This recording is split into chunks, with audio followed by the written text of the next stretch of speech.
have finally reached the venue for IAA 2025 in Munich, which is Internationale Automobil Ausstellung. So this is International Automotive Show in German. I tried, I hope I pronounced it correctly. But what I'm trying to do here is take you on a long walk. We'll go through all the stalls and displays, and we'll find out what kind of products and concepts are relevant for the Indian market. So let's go.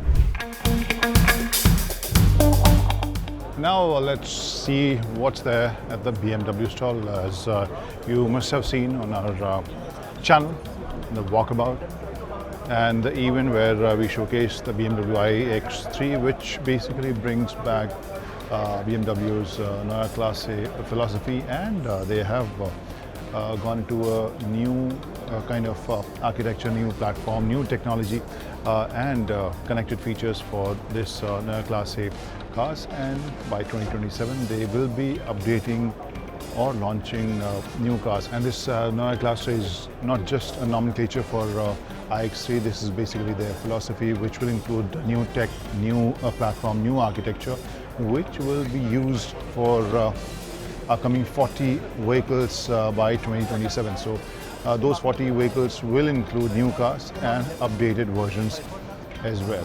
So it's not only about the architecture or the tech part, because this platform will be used for other BMW vehicles as well. And if we talk about iX3, the range is the WLTP range is almost 800 kilometers, and you can get around 372 kilometers of range in just 10 minutes of charging. And now we are heading towards this display area where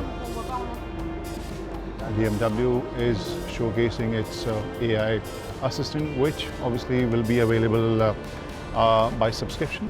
So this is the new hexagonal kind of shape which you saw in the new iX3, and this is complemented with this strip of widgets at the bottom of the windscreen, which helps you access those vital information without,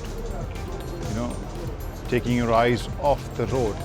And it helps your driving immensely, because look at the display, it is even guiding you to overtake.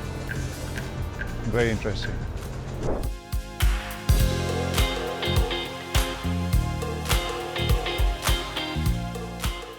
We just heard that Volkswagen is about to launch a new Polo. Why not check it out? Because we all know that Volkswagen lovers are there in the Indian market, and especially after it stopped selling, that love has only grown. So let's take a look at this new Polo. As you can see, there's a prefix ID.Polo, which also means that this is related to the ID range of electric cars from Volkswagen. But in reality, this is basically ID2, which Volkswagen has decided to rebadge as Polo, because they know this is an iconic and much loved brand, and that's why we have this ID Polo. So we might see a production version by 2026, and this is the whole range which Volkswagen Group has introduced in the electric avatar, because they're going big on the small electric vehicles, and most of them will be priced around 25,000 euros, and they would be fitted with two battery options. You'll get two different battery options, around 40 and 50 kilowatt hour, and the range could be above 400.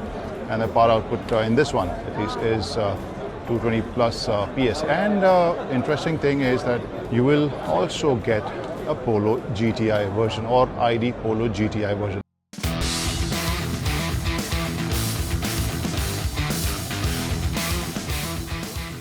Guys, look at this car. This doesn't give an EV vibe at all. Looks like a track machine ready to roar, maybe shatter, crush some lap timings. And look at the face. This doesn't give EV vibe at all, but as you must have guessed, this is an EV called AMG GT XX, based on AMG's EA electric architecture platform, and with its powerful motor and battery. So with this shape and size, you can imagine that the kind of drag coefficient it would have. So that figure is just 0.19, and this produces around 1,360 PS of power, and it can give you almost 400 kilometers of WLTP range in just 5 minutes of charging. And the length of this car is around 5.2 meters and height is 1.3 meters. This design is a good combination of old school racing, ICE machine and an EV. And don't forget the top speed, which is 360 kmph.